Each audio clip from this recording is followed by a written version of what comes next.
When diagrams, when படங்கள் அப்படின்னு சொல்கிறாங்க. ஆங்கிலத்தில் வென் டயக்ராம்ஸ் அப்படின்னு சொல்லுவாங்க. ஹலோ மக்களே, எல்லோரும் எப்படி இருக்கீங்க? மாணவ கண்மணிகளே, தொடர்ச்சியாக நம்ம சேனலில் இருக்க வீடியோ நீங்கள் பார்த்துட்டு வரீங்க நான் நினைக்கிறேன். நீங்கள் வந்து என்ன பண்ணுறீங்க அப்படின்னா, சூப்பராக பண்ணுறீங்க, ரீத்தனமாக பண்ணுறீங்க, நல்லபடியாக ப்ராக்டிஸ் பண்ணுங்கள். உங்களுக்கு கண்டிப்பாக உங்களால் என்எம்எம்எஸ்க்குரிய தேர்ச்சியை வந்து கிளியர் பண்ண முடியும் அப்படின்னு சொல்லிட்டு நான் வாழ்த்துறேன். நம்ம ஏற்கனவே போட்ட வீடியோஸ்க்கு வந்து நிறைய பேர் லைக்ஸ்லாம் கொடுத்துருந்தீங்க, கமெண்ட்லாம் பண்ணிட்டு இருந்தீங்க, ரொம்ப நன்றி. இதுவும் போல் வந்து வர எல்லா வீடியோஸ்க்கும் நீங்கள் லைக்கும் கமெண்ட்டும் சப்ஸ்கிரைப் அந்த மாதிரி பண்ணுங்கள். உங்கள் ஃப்ரெண்ட்ஸுக்கும் இதை ஷேர் பண்ணுங்கள், அவங்களும் பார்த்து பயனடைஞ்சுக்கட்டும். வாங்க நம்ம இன்னைக்குரிய வீடியோக்குள்ளே போகலாம். ஹலோ மாணவ கண்மணிகளே, ஹலோ மக்களே, எல்லோரும் எப்படி இருக்கீங்க? உங்களோட கமெண்ட்ஸ்லாம் நான் படித்தேன், ரொம்ப சூப்பராக இருந்துச்சு. நிறைய பேர் வந்து ஆங்கிலத்துலேயும் போடுங்க அப்படின்னு சொல்கிறீங்க. ஓகே, அதுக்கு வந்து நான் ப்ரிப்பேர் பண்ணிக்கிட்டு இருக்கேன். அது கூட சீக்கிரம் விரைவில் வந்து நான் ஆங்கிலத்துலேயும் போட ஆரம்பிச்சிடுவேன், உங்களுக்கு ரொம்ப யூஸ்ஃபுல்லாக இருக்க மாதிரி. ஓகே, இந்த இடத்துல வந்து எதை சொல்கிறாங்க அப்படின்னா, வென் டயக்ராம்ஸ், வென் படங்கள் அப்படின்னு சொல்கிறாங்க. ஆங்கிலத்தில் வென் டயக்ராம்ஸ் அப்படின்னு சொல்லுவாங்க. வென் டயக்ராம்ஸ் அப்படின்றது என்ன அப்படின்னா, ஒரு சர்க்கிளை போட்டு அதை வச்சு டிஃப்ரெண்ட்டாக எந்தெந்த மாதிரிலாம் போடலாம் அப்படின்றத பொறுத்து தான் வென் டயக்ராம் சொல்லுவாங்க. இப்போ வந்து பார்த்தீங்களா, மொத்தம் வந்து 3 ஆப்ஷன் கொடுத்துருக்காங்க. 1 2 3 4 5 6. இதுதான் வென் டயக்ராம்ஸ். இப்படி தான் இருக்கும் வென் டயக்ராம்ஸ். வென் டயக்ராம்ஸ்லேயே வந்து என்னன்னா சர்க்கிள்ஸ் தான். அது வந்து ஒன்றுக்கு மேலே வைப்பாங்க, இல்லை ஒன்றுக்குள்ளே வைப்பாங்க, இல்லை ஒன்றுக்குள்ளே ஒன்று வைப்பாங்க, இல்லை தனித்தனியாக வைப்பாங்க, இல்லை ரெண்டை மட்டும் பக்கத்தில் வச்சுட்டு ஒன்று தனியாக வச்சுருவாங்க, இல்லை ஒன்று வந்து ஒன்றுக்குள்ளே வச்சுட்டு இன்னொன்று தனியாக வச்சுருவாங்க. இதுதான் மேக்ஸிமம் இருக்க கான்செப்டே.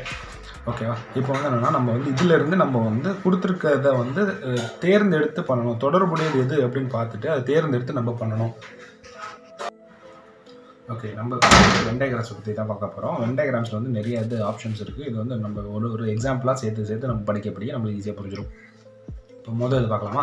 முதல் என்ன சொல்கிறாங்கன்னா, வீடு, சமையலறை, குளியலறை அப்படின்னு சொல்லி கொடுத்துட்றாங்க.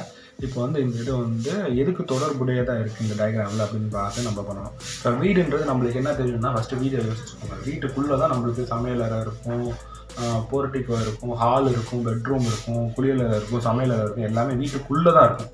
அப்படின்றப்ப இப்போ நீங்கள் வந்து வீடை வந்து ஒரு பெரிய வட்டமாக போட்டுக்கிட்டிங்கன்னா, இப்போ சமையலறை உள்ளக்க ஒரு இடத்துல இருக்கும், குளியலறை ஒரு இடத்துல இருக்கும், அந்த மாதிரி உள்ளக்க தானே இருக்கும், வீட்டுக்குள்ளே தான் இருக்கும். அப்போ இதுக்கு ஏற்ற டயக்ராம் வந்து இதுதான். ஆப்ஷன் பி தான் கரெக்டான ஆன்சர். அதனால தான் இதை கொடுத்துருக்காங்க.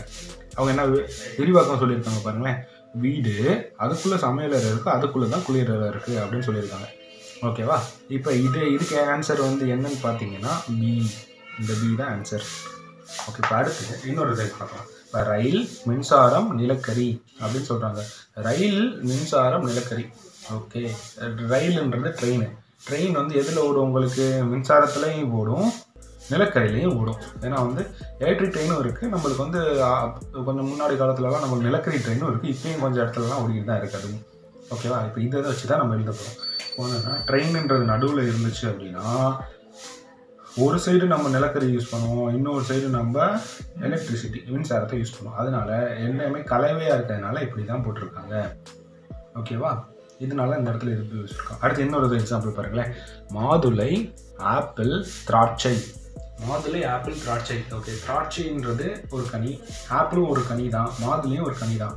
ஆனால் எல்லாமே தனித்தனியாக இருக்கிறதுனால மாதுளை, ஆப்பிள், திராட்சை அப்படின்னு சொல்லிட்டு தனித்தனியாக தான் கொடுத்துருக்காங்க. ஓகே, இதுதான் வந்து வென் டயக்ராம் வச்சு பண்ணுறது. இதுக்கே நம்ம இன்னும் நிறைய எக்ஸசைஸும் பார்க்கலாம். அப்போ தான் உங்களுக்கு இன்னும் நல்லா தெளிவாகவே இருக்குங்க. ஓகே, இந்த இதில் பார்த்தீங்க அப்படின்னா முதல் கேள்வி பள்ளி, ஆசிரியர்கள், மாணவர்கள் அப்படின்னு சொல்லி கொடுத்துட்டாங்க. இப்போ இதில் வந்து எப்படி ஒரு ஆன்சர் அப்படின்னு நீங்கள் நினைக்கிறீங்கன்னு சொல்லிட்டு கமெண்ட் பண்ணுங்கள். ஆப்ஷன் 1 2 B E அது எதில் வரும் அப்படின்னு சொல்லுங்கள். பள்ளின்றதுக்குள்ளே தான் ஆசிரியர்கள் இருக்காங்க, மாணவர்களும் இருக்காங்க. ஓகேவா? அதனால ஆன்சர் எப்படி வரும் அப்படின்னா பள்ளி, இது பெரியது வந்து பள்ளி, ஆசிரியர்கள் அதுக்குள்ளே தான் இருப்பாங்க, மாணவர்களும் அதுக்குள்ளே தான் இருப்பாங்க. கரெக்டாக? ஓகே, இப்போ அடுத்து இது பார்க்கலாம். மூணாவது ஆப்ஷன், மூணாவது கேள்வி பார்க்கலாம். இது ரொம்ப ஈஸியாக இருக்கும். குடும்பம், அப்பா, அம்மா. ஓகே, குடும்பம்னா குடும்பம், அப்பா அதுக்குள்ளே தான் இருப்பாங்க, அம்மாவும் அதுக்குள்ளே தான் இருப்பாங்க. கரெக்டாக? ஓகே, இப்போ இந்த இது பார்க்கலாம். தாவரங்கள், உணவுப் பொருட்கள், விலங்குகள் அப்படின்னு கொடுத்துட்டாங்க. ஓகே, இது வந்து நம்மளுக்கு கொஞ்சம் யோசித்து பண்ணுற மாதிரி இருக்கும். உணவுப் பொருட்கள் இருக்குது, விலங்குகள் இருக்குது, தாவரங்கள் இருக்குது.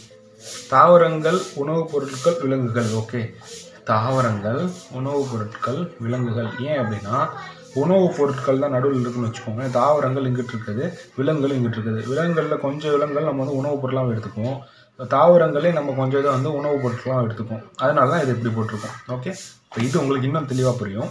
ஆங்கிலம், தமிழ், ஹிந்தி அப்படின்றது, ஆங்கிலம், தமிழ், ஹிந்தின்றது எப்படி இருக்கும் அப்படின்னா ஆங்கிலம், தமிழ், ஹிந்தி. ஏன்னா ஒன்றுக்கு ஒன்று தொடர்பே இருக்காது, அதனால அது வந்து ஆங்கிலம், தமிழ், ஹிந்தி இப்படி போடுறது. இதே மாதிரி தான் நம்மளுக்கு எல்லாமே இருக்குது. இப்போ எக்ஸாம்பிளுக்கு உங்களுக்கு வந்து அவங்க இதுவரை தேர்வுகளில் கேட்டிருக்க கேள்விகள் வந்து இந்த இடத்துல கொடுத்துருக்காங்க. இதையும் நீங்கள் வந்து ட்ரை பண்ணி பாருங்கள். இப்போ வந்து என்னென்னா அந்த 2019 கேட்ட கேள்வி வந்து பார்க்கலாம்.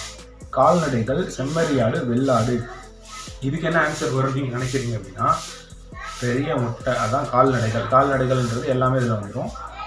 செம்மறியாடு அதுக்குள்ள ஒன்று இருக்கும், வெள்ளாடு அதுக்குள்ள ஒன்று இருக்கும். அப்போ எப்படி தான் இருக்கணும் ஆன்சர் அப்படின்னு சொல்கிறாங்க. அப்போ இதுக்கு ஆன்சர் வந்து என்னென்னு பார்த்தீங்கன்னா பி தான் அதுக்கு ஆன்சர். இந்த மாதிரி நம்ம ஒவ்வொரு இதுக்கும் நம்ம யோசித்து புரிஞ்சு பண்ணோம் அப்படின்னா சிறப்பாகவே நம்ம பண்ணிடலாம் அப்படின்னு சொல்கிறாங்க. மோஸ்ட்லி உங்களுக்கு வந்து எந்த மாதிரி கேள்விகள் வரும் அப்படின்னா இந்த ஆப்ஷன் ஆன்சராக வச்சது வரும், இந்த வச்சது வரும், இந்த வச்சது வரும். மோஸ்ட்லி இதுதான் நம்ம பார்த்த வர எல்லாமே இதுக்கு தான் ஆன்சராகவே வந்திருக்கு. இதை தவிர மீதியும் இருக்குது அப்படின்னு சொல்லிட்டு நான் சொல்லிக்கிறேன். ஓகேவா? இதே போல தான் நீங்கள் வந்து ஒவ்வொரு இதுக்கும் வந்து விடாமுயற்சியுடன் பயிற்சி எடுத்து பண்ணீங்க அப்படின்னா உங்களாலேயும் என்எம்எஸ் தேர்ச்சியில் வந்து வெற்றி அடைய முடியும் அப்படின்னு சொல்லிட்டு நான் உங்களை வாழ்த்துறேன், வரவேற்கிறேன். இதே உங்கள் ஃப்ரெண்ட்ஸுக்கெல்லாம் ஷேர் பண்ணி விடுங்க, அவங்களுக்கும் வந்து நல்லா பயனடைஞ்சுக்கட்டும். ஓகேவா? நம்ம அடுத்த ஒரு வீடியோவில் வந்து சந்திக்கலாம். Tata, bye bye, see you.